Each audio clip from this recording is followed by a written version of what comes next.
네, 감사합니다. 야, 이거 꽂고 마스크 벗으니까 살 것 같네요.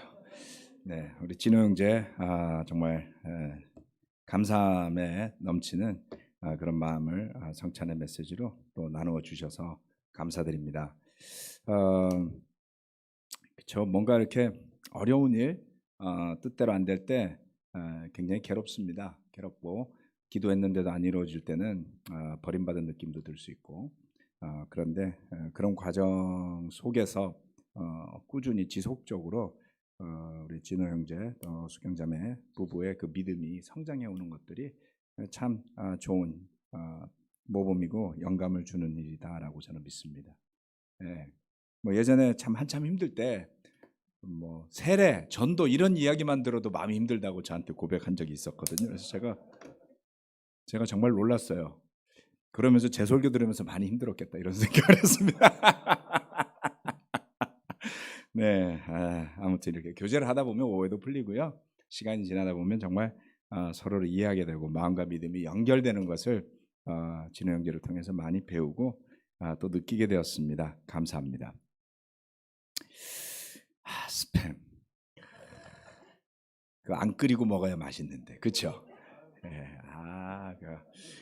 예, 그 스팸에 구울 때 냄새와 맛이 막 느껴져서 네, 점심 때 먹고 싶네요. 자,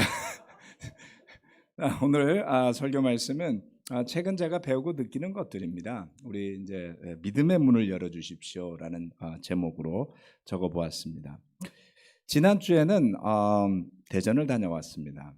우리 전주 미션 지원팀 또 대전교회 형제자매들이 함께 만나서 우리가 어떤 교회를 세우고 싶은지에 대해서 바베큐와 더불어 밤에 산속에 캠핑장에서 함께 토론의 시간도 보냈고요.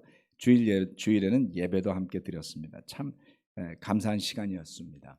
예배를 드린다라는 것은 사람의 수가 아니라 마음과 믿음이 핵심이 된다라는 것을 다시 배우는 시간이었고요. 형제 자매들과 어울려서 먹고 또 마시고 대화하고 기도하는 것이 얼마나 즐겁고 기쁜지를 되새기는 시간이 되었습니다.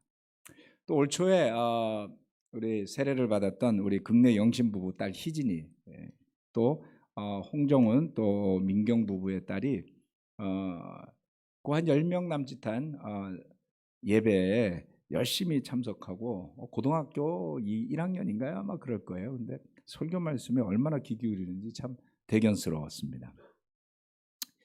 지난주에 또 하나 기억에 남는 일이 있었는데요. 이 사진은 지금 방글라데시 다카라는 수도에 있는 교회 형제자매들의 모습입니다. 한 2달 전인가요? 방글라데시에 있는 형제 한 명으로부터 이메일을 받았는데 본인이 공부하고 있는 신학 수업 중에 숙제 중에 하나가 인터뷰를 하는 거래요. 다른 교회 인도자를. 그래서 어떤 주제를 가지고 인터뷰를 좀 해줄 수 있냐라는 문의가 왔습니다. 그래서 나도 바쁜데 이렇게 생각하다가 네, 기꺼이 밤중에 같이 대화를 한 1시간 반 정도 했던 것 같습니다. 인터뷰를 마치고 대화하던 중에 이 형제가 다카교회 설교를 좀 부탁을 했어요. 여러분 방글라데시 어디 있는지 아세요? 저기 어디 있잖아요. 우리 이제 저기 어디 있죠. 그래서 저기 어디 있는데 보니까 인도 북부의 오른쪽에는 동쪽에는 방글라데시, 왼쪽에는 파키스탄 이렇게 있더라고요. 그래서 지난 금요일 날 그것은 또 휴일이 금요일입니다. 참 신기하죠. 다 일요일 날 쉬는 게 아니에요. 네팔은 토요일 날이 또 쉽니다. 그래서 토요일 날 예배 드리는데 마침 다카교회는 금요일 날 예배를 드려서 흔쾌히 시간도 맞고 해서 설교를 하겠노라고 약속을 했고요. 지난 금요일 날 오후에 그곳 형제자매들하고 더불어서 설교도 하고 끝나고 줌으로 교제도 하는 좋은 시간을 가졌었습니다. 방글라데시 인구는 1억 4천만 명입니다. 대단히 크죠. 그리고 수도는 다카인데요. 놀랍게도 기독교 인구가 0.4%밖에 되지 않습니다. 극소수의 우리나라 이슬람 신도수가 약 한 1% 정도 된다고 그래요. 적지 않습니다. 생각해 보면. 근데 보이지도 않죠. 그 수의 절반도 안 되는 거예요. 따지자면 존재감이 아예 없다 이렇게 생각할 수 있습니다. 그러나 그곳의 형제 자매들의 제자다운 마음과 헌신은 여전합니다. 이 부부가 젊은 부부가 교회를 위해서 한 10년째 섬기고 목회자로 섬기고 있고요. 끝나고 나서 이제 줌이니까 이렇게 펠로십도 하잖아요. 교제도 나누잖아요. 그랬더니 주일학교를 담당한 형제가 코로나 기간에 서울교회는 어떻게 주일학교를 운영하냐 이런 거 물어보더라고요. 그래서 현금 형제가 생각이 났습니다. 그리고 또 호프를 담당한 형제는 또 그곳에서 운영하고 있는 학교에 대해서 주로 이슬람 국가의 교회를 세울 때 그 자선 프로젝트를 동시에 진행을 하는데 학교를 세워서 또 직업훈련소 이런 것들을 많이 하고 있었습니다. 네팔에도 그랬고 파키스탄도 그랬거든요. 그래서 우리가 도울 일이 있다면 한국의 호프와 더불어서 도왔으면 하는 생각이 들었습니다. 저한테 한국에서는 호프를 어떻게 하냐라고 물어보는데 한국엔 가난한 사람이 없어가지고 주로 장애아 이렇게 돕고 있다 이렇게 이야기했습니다. 거기 기준으로는 우리 최저생계를 받는 분들이 비교적 수입이 높은 편이 되거든요. GDP가 1인당 GDP가 우리나라의 10분의 1밖에 안 됩니다. 그래서 연간 한 3,000달러도 안 되는 것 같아요. 그러니까 큰 차이가 나죠. 자, 그래서 이 방글라데시 교회가 방글라데시의 다카 한 군데밖에 교회가 없습니다. 인구가 1억 4천만 명인데 교회가 한 군데밖에 없는데 그쪽 이렇게 내려다 지도에서 이렇게 내려다 보실 때가 있으면 함께 기도해 주시기를 부탁드립니다. 대전 교회 모습이고요. 네, 이렇게 예배당에서 모여서 열심히 예배를 드리는 모습이 정말 기뻤습니다. 자, 오늘은 교회가 하는 일 첫 번째 포인트입니다. 믿음의 문을 열어 주십시오.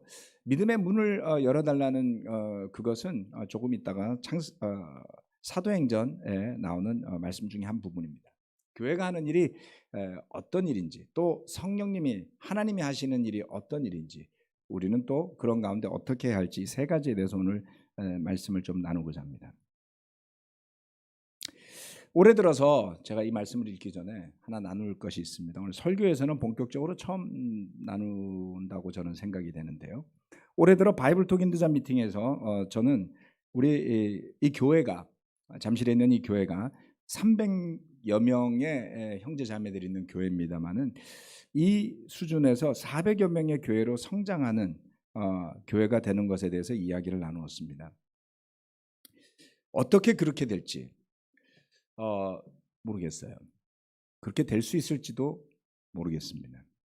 하지만 그렇게 되기를 기도하는 것이 교회로서 마땅한 일이다라는 생각이 작년에 좀 들었었고 또 우리 잠실교회 그리고 부산교회 몽골교회 같이 선교 협력하는 몇몇 교회들이 모인 수련회에서 이 부분에 대해서 한번 제안을 해봐서 함께 토론하고 기도한 적이 있었습니다.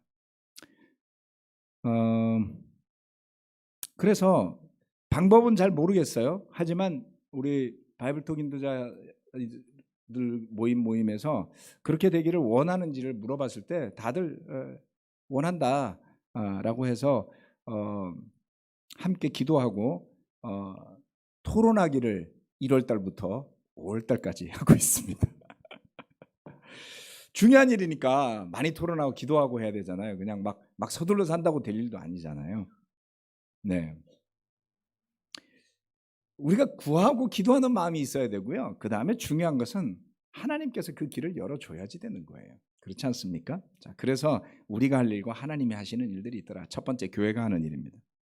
사도행전 13장 2절로 3절 말씀 앞에 있습니다. 자, 보시길 바랍니다. 자, 제가 읽겠습니다. 그들이 주님께 예배하며 금식하고 있을 때에 성령이 그들에게 말씀하셨다. 너희는 나를 위해서 바나바와 사울을 따로 세워라. 내가 그들에게 맡기려 하는 일이 있다. 그래서 그들은 금식하고 기도한 뒤에 두 사람에게 안수하여 떠나 보냈다. 안디옥 교회 형제자매들이 함께 금식도 하고 기도도 하는 가운데 성령님의 목소리가 들려왔습니다. 그들 지도자들이었습니다. 그것은 나를 위해서 교회가 하나님을 위해서 해야 할 일이 있다 것이었어요. 가장 중요한 것은 그 교회가 성령님의 목소리에 순종했더라는 것입니다. 모든 선교의 사역은 성령으로부터 시작된 것을 알 수가 있습니다. 오순절날 성령이 내려왔을 때 비로소 베드로는 설교하기 시작합니다. 그의 설교로부터 예루살렘 교회가 태어나게 되었던 것이죠. 뿐만 아닙니다. 사도행전의 곳곳에서 새로운 지경을 넓혀가는 사역의 단추는 늘 성령으로 시작된 것을 알 수 있습니다. 우리 교회는 무엇 때문에 성장할 수 있었던 것일까요? 수고하고 헌신한 미션팀 멤버들이 있었습니다. 그들을 보내기 위해 선교 헌금을 모금하고 아끼지 않고 지원했던 교회도 있었습니다. 오래된 일이죠. 그러나 무엇보다도 성령님의 인도하심이 있었기에 그 모든 것이 가능했다라는 것을 잊어버린다면 우리는 가장 중요한 것을 놓치게 될 것입니다. 교회는 성령의 목소리에 순종해야 합니다. 교회는 금식하고 기도하는 곳입니다. 그리고 성령님이 이끄실 때에 사람을 보내야 하는 곳입니다.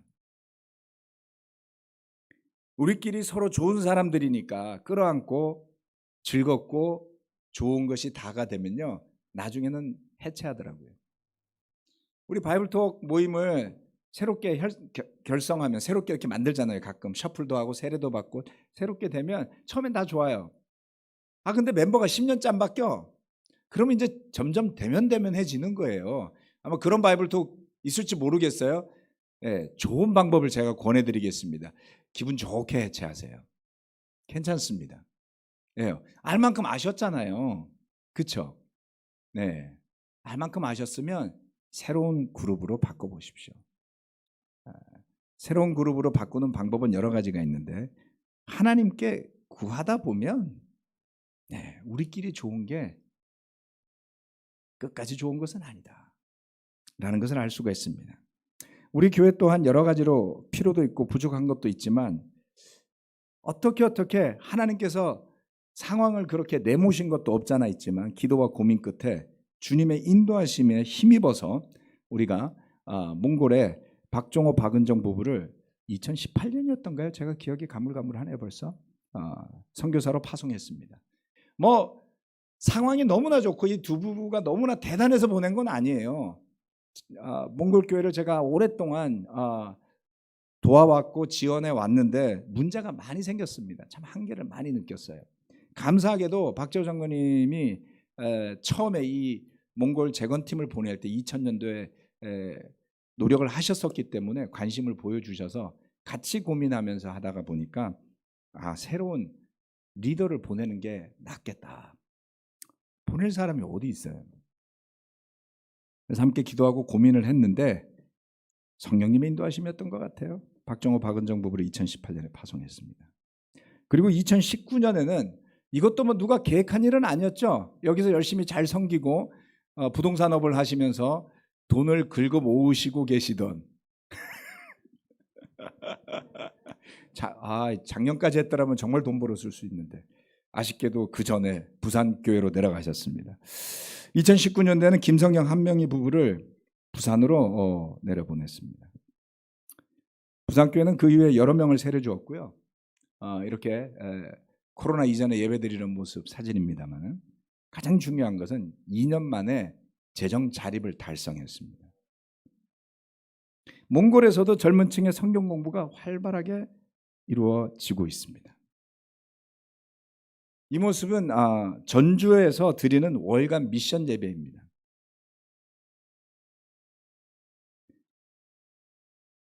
우리가 전주에 교회를 세우기 위해서 기도하고 준비한 지가 벌써 몇 년인가 한 5년이 지났습니다. 왜 아직도 교회를 시작을 못했을까요? 이유는 한두 가지가 아니지만 기도하면서 기다리고 계획하지만 성령님이 문을 열어주시기를 구하고 있습니다. 놀랍게도 김종환 형제가 교회가 생기기 전에 뭐라도 해야 되겠다라고 이야기하면서 한 달에 2번을 첫째 주차 토요일, 셋째 주차 토요일에 5월 달부터 내려가서 기타 강좌를 열었어요. 교통비도 안 나올 겁니다. 그렇죠? 하지만 선교를 돕기 위해서 그 기타 강좌를 열었고요. 그 덕분에 같이 그 지원, 우리가 전주 미션 지원 팀이라고 부르죠. 우리 정태천 집사님 부부, 이경환 자매 등등 해서 같이 내려가는 김에 매월 첫 주에 하루 거서 자고 와라. 그리고 주일날 오전에 바이블 독별 예배잖아요, 우리가 마침.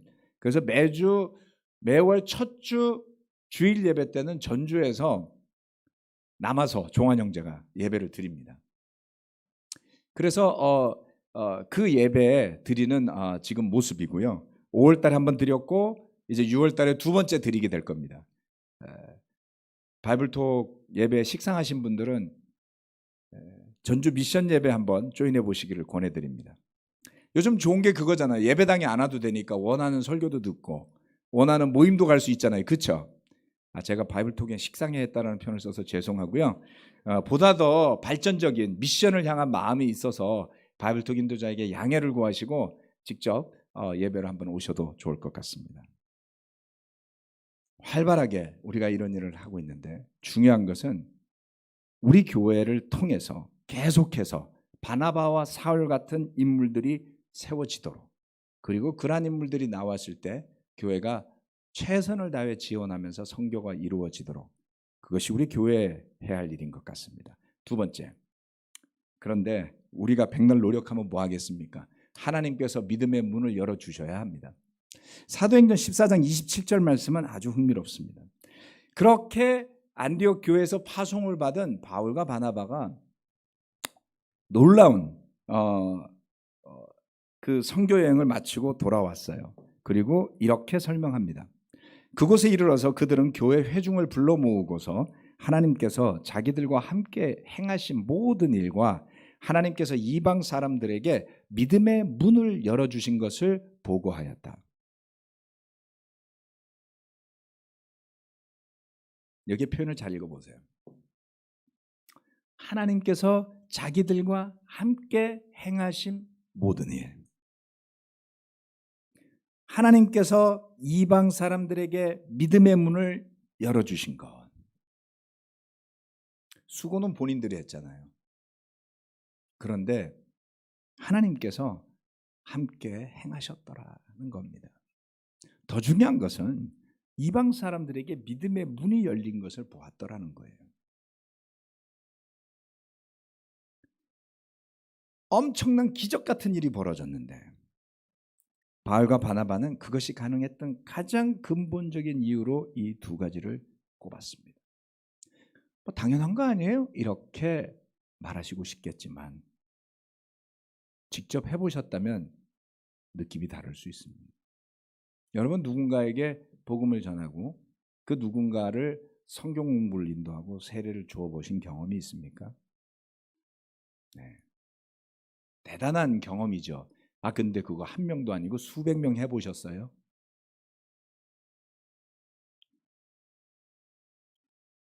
많은 사람이 세례 받다가 보면요, 어느 순간에 내가 잘해서 그런 것 같은 느낌이 들어요.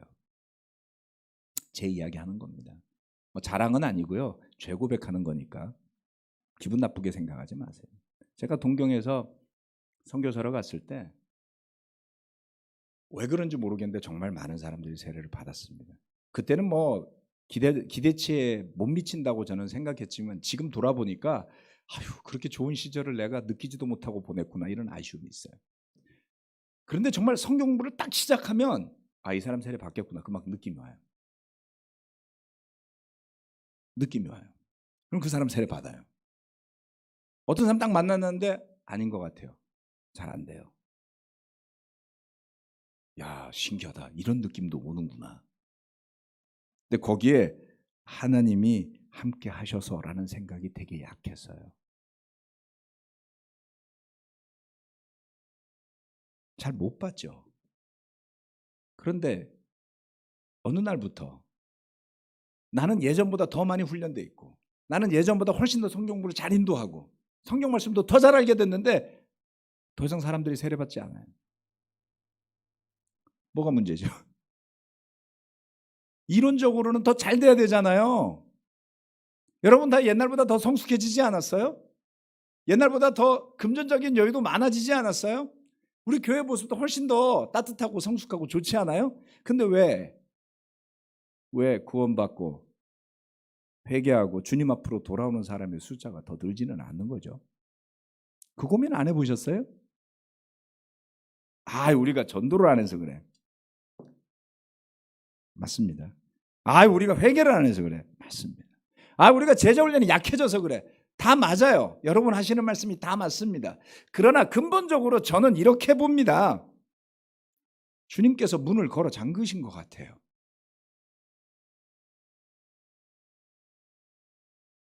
당연한 일이 당연하지 않았습니다. 한때 우리가 빠른 속도로 성장하는 교회가 되었던 것은 열심히 전도했기 때문입니다. 맞습니다. 헌신했기 때문입니다. 맞습니다. 그러나 주님께서 믿음의 문을 열어주셨기 때문이에요. 주님께서 문을 열어주실 때 그것은 우리의 수고나 노력이나 상상을 뛰어넘는 일로 연결되는 겁니다. 환영할 때 오늘 오후에 국제부에서 한 명의 자매가 세례를 받는다는 이야기를 나누었습니다. 사실 국제부에서 누군가를 세례 준 일은 매우 드문 일입니다. 제가 2001년도에 귀국을 했는데 그 이후로 20몇 년 동안에 거의 본 적이 없어요. 근데 왜 갑자기 국제부에서 사람들이 세례받죠? 궁금하지 않으세요? 이런 건 궁금증을 좀 가지셔야 돼요. 작년에 제이콥 형제가 와서 훈련받고 할 때에 간절히 기도했어요. 그러면서 영어 예배를 해야 되겠다라고 저한테 요청을 했습니다. 하시라고 그랬어요. 너무 좋은 일이잖아요. 네. 그런데 비자가 안 나와서 그 형제는 영국에서 지금 눌러 앉았어요. 그리고 그 예배가 지금 지속되고 있는데 작년에 씨앗을 뿌렸는데 수고를 했는데 열매가 올해 나오는 거예요. 만약 누구도 기도하지 않았다면, 누구도 구하지 않았다면, 또 주님께서 그 문을 열어주시지 않았다면 이런 일이 일어날 수 있을까요? 그것도 코로나의 와중에. 주님께서 우리 잠실교회 국제부를 통해서 젊은 사람들을 향한 믿음의 문을 열어주고 계시는 것을 보시기 바랍니다. 골로새서 4장 3절 말씀은 이렇게 이야기합니다. 하나님께서 전도의 문을 우리에게 열어주셔서 우리가 그리스도의 비밀을 말할 수 있도록 우리를 위해서도 기도하여 주십시오. 나는 이 비밀을 전하는 일로 매여 있습니다. 바울이 이때 어디 있었냐고요? 감옥에 있었어요. 감옥에 있는 사람이 석방될 날을 손꼽아 기다리는 게 아니라 주님께서 전도의 문을 열어주시기를 기도하고 있습니다. 감옥에 앉아서요. 그게 어떻게 가능하죠? 죄수의 신분으로. 여러분 우리가 얼마나 타이틀에 목매 사는 사람들인지 아세요?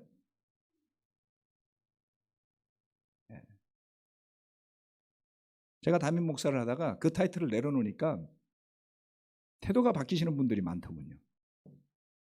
찔리세요? 회개하세요. 저한테 그렇게 타이틀은 중요하지 않았습니다. 제가 타이틀을 원했으면 군에서 있지 뭐 한다고 아무도 안 알아주는 브랜드도 없는 이 교회 목회자의 길을 걷겠어요? 바울은 타이틀도 없었고 죄수의 신분이 되어 있었습니다. 그러나 그는 전도의 문이 열리기를 기도하죠. 바울의 이 기도를 살펴보면 그의 신앙은 단순합니다. 그는 고린도전서에서 이렇게 말하지 않습니까? 신고 물 주는 것은 우리지만 자라게 하는 분은 하나님이시다. 일맥상통하죠. 그는 그의 수고를 숨기려고 하지도 않았지만 자랑하지도 않습니다. 그저 당연한 것으로 여겼습니다. 여러분 수고하고 계십니까? 아멘. 그 수고를 자랑하려고 하는 대신에 당연히 여기십시오. 그러나 잘하게 하시는 것은 하나님의 손길입니다. 그 어느 누구도 그 하나님의 수고를 가로채서는 안 되죠. 만약에 그렇게 된다면 이미 그런 사람들, 그런 교회들이 우리나라에는 많이 있습니다. 우리 교회 안에도 없잖아 있었어요. 아마 지금도 있을지 모르겠습니다. 만약에 하나님의 손길이 함께하는 하나님께서 믿음의 문을 열어 주시는 교회가 아니라 내가 수고하고 애써서 계획해서 잘 된다면 그 교회는 마케팅에 성공한 교회가 되지 않겠습니까? 마케팅이요. 복음 때문에 변화하고 성장하는 게 아니라 성령의 인도하심과 믿음 때문에 변화하고 성장하는 게 아니라 마케팅. 교회의 신도가 늘어나고 교회 건물이 올라가는 것이 목표가 아니에요. 주님께서 믿음의 문을 열어주셔서 복음이 전파되는 것이 교회의 목표요. 또 그 교회 개개인 제자들의 목표가 될 때 교회는 건강하게 성령님의 인도로 성장하게 될 것입니다. 제가 어느 순간부터 교회가 성장해야 됩니다라는 말을 할 수가 없었어요. 왠지 아세요? 제가 가슴에 손을 얹고 생각해 봤습니다. 교회가 성장하면 다 좋은 일이지 믿음도 생기고 뭐도 생기고 근데 가만 보니까 제가 제일 좋아요. 목사잖아요. 교회가 커지고 영향력이 많아지면 사람들은 목사가 많은 혜택을 가져갈 걸로 생각합니다. 그렇지 않나요? 걱정 마세요. 제 급여는 제가 정하지 않습니다. 재정위원들이 칼날을 쥐고 있어요. 교회가 성장하면 목사의 위세가 대단해집니다. 어느 순간부터 교회 성장이 내가 목회자의 지위를 가지고 있는 한 내 마음이 아무리 순수해도 그것을 이야기할 때 그것을 순수하게 받아들일 수 없는 구조가 존재한다라는 인식이 된 거예요. 저도 인간적인 생각을 한 거겠죠. 하지만 그게 사실이잖아요. 어떻게 제가 정말 티끌 하나 없이 아무런 이기심이나 내 자신에 대한 공명심 없이 그렇게 살 수 있겠어요? 제가 육선을 왜 갔겠어요? 국가를 섬기려고요? 의사들한테 물어보세요. 왜 의사가 됐냐고. 병자들을 고치려고요? 아니에요. 성공하려고 좋은 대학 가는 거고 돈 벌려고 공부하는 거잖아요. 그런 사람이 목사가 됐다 그래서 그게 얼마나 바뀌겠어요.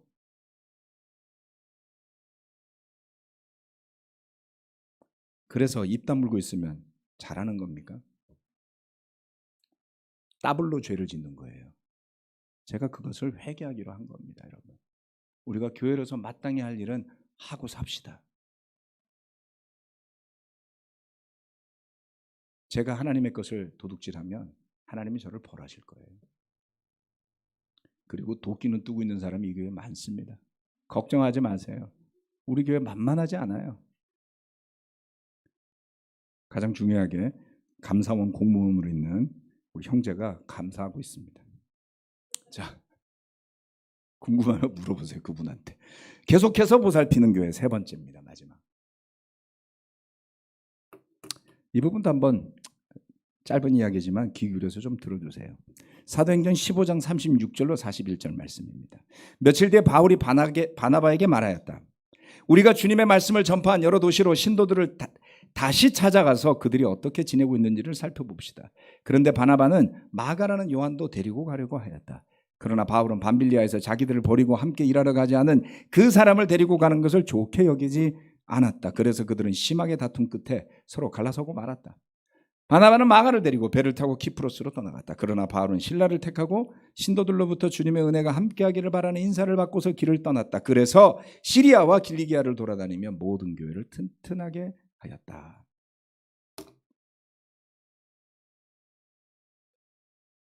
대전교회 형제자매들을 직접 만나고 오면서 그동안에 우리 전병기 최미애 집사 부부, 권영중 문지원 집사 부부의 수고가 얼마나 많았는지를 느꼈습니다. 작년만 해도 재작년에 주불리에서 대전에서 올라온 형제자매들 만났을 때 근심이 얼굴에 가득했었어요. 고민이 많았어요. 그런데 이번에 갔더니 한 명 한 명 얼굴들이 매우 밝았습니다. 또 그 교회가 예배로 유지되기 위해서 얼마나 형제자매들이 애써 왔는지를 느낄 수가 있었고 참으로 고마웠습니다. 한 명 한 명이 너무나 소중하고 감사하죠. 한 교회가 세워졌을 때 또는 선교를 통해서 여러 교회를 세웠을 때 그 교회를 보살피는 일은 매우 중요한 일이었습니다. 비록 바나바와 바울이 그들의 선교로 세워진 교회를 다시 보살피는 문제에 관한 방법에 대한 이견 때문에 다투게 되고 갈라지긴 했지만 핵심이 사라지지는 않았어요. 바울과 바나바가 다퉜다고 그 교회를 보살피는 일을 팽개치지는 않았죠. 적어도 바나바도 마가를 데리고 키프로스로 갔습니다. 여러분 사도행전 강해 잘 들으신 분들은 기억나시겠지만 대부분 기억 못하실 거예요. 그 첫 번째 선교지가 키프로스였어요. 그리고 키프로스는 바나바의 고향이었습니다. 최소한 바나바도 자기 고향에 세웠던 교회를 위해서 마가를 데리고 그 교회를 보살피러 간 거예요. 그렇죠? 물론 거기서 바나바의 히스토리는 끝나버리지만 바울은 실라를 데리고 나머지 교회를 돌아봤습니다. 핵심을 살린 것이죠. 세우는 것도 어렵습니다. 그렇지만 계속해서 보살피고 그 교회가 온전하게 자립이 되고 그리고 더 성장해서 함께 선교를 담당할 파트너가 되도록 돕는 일은 어렵습니다. 우리 서울교회가 현재 한국에 있는 국제그리스도의 교회 8개라고 이야기를 합니다만 모든 교회를 세우는데 지원을 하고 도왔습니다. 그 모든 교회 리더들은 서울에서 세례받은 제자들이죠.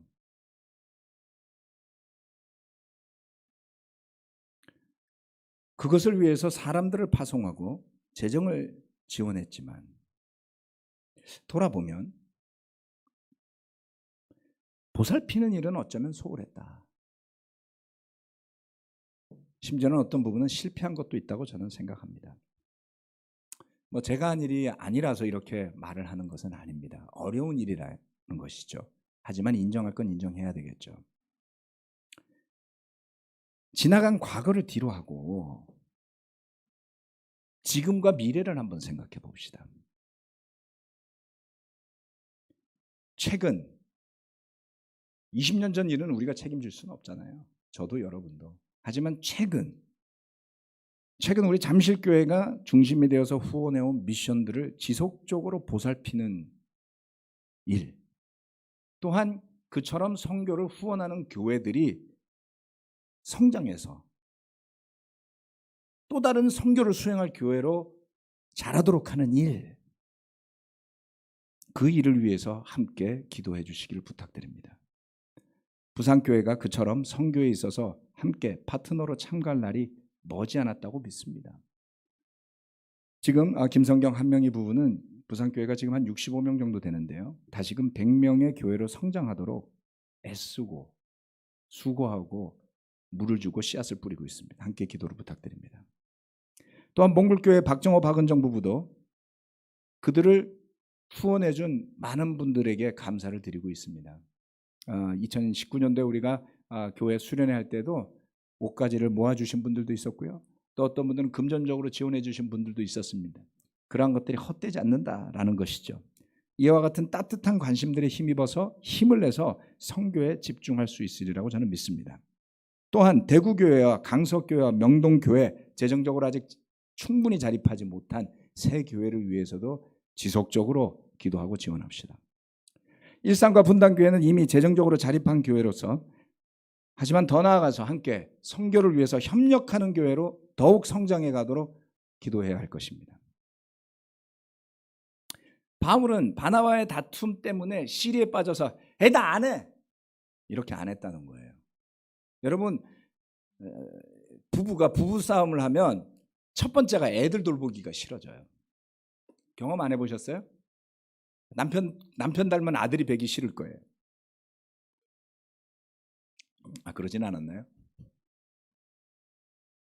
저는 부부싸움을 하고 나면 애들을 챙겨야 되는데 그 순간만큼은 아무 생각이 없어지더라고요. 물론 빨리 회개하니까 우리 애들이 뭐 방치되거나 버림받거나 한 일은 없었겠지만, 무슨 말씀을 드리는 거냐면 바울과 바나바가 다투긴 했지만 시리에 빠지고 죄를 지으면서 세상으로 돌아간 건 아니에요. 그들은 계속해서 그들이 마땅히 해야 할 일을 합니다. 조금 전에 읽었던 말씀의 마지막 부분인데 이거를 다 같이 한번 읽어볼까요? 사도행전 15장 41절 말씀. 시작. 그래서 시리아와 길리기아를 돌아다니며 모든 교회를 튼튼하게 하였다. 그렇게 세웠던 교회들을 위해서 돌아다니면서 튼튼하게 했기 때문에 2차 선교여행, 3차 선교여행에 뒤이어서 예루살렘과 유대와 사마리아를 넘어선 땅끝까지 향하는 복음 전하는 선교 사역이 이어져 갈 수 있었던 겁니다. 주님께서 믿음의 문을 열어주시기를 함께 기도합시다. 주님께서 어떤 길로 우리를 이끄시는지를 함께 바라본다면, 또 우리에게 주어진 일을 소홀히 하지 않고 최선을 다한다면 우리 또한 바울처럼 말할 수 있는 날이 오지 않을까요? 바나바처럼 말할 수 있는 날이 오지 않을까요? 하나님께서 함께 하셔서 우리가 행한 일들이 이렇게 결실을 맺게 되었습니다. 하나님께서 그들의 믿음의 문을 열어주셨기 때문입니다. 말씀 마치겠습니다. 아멘.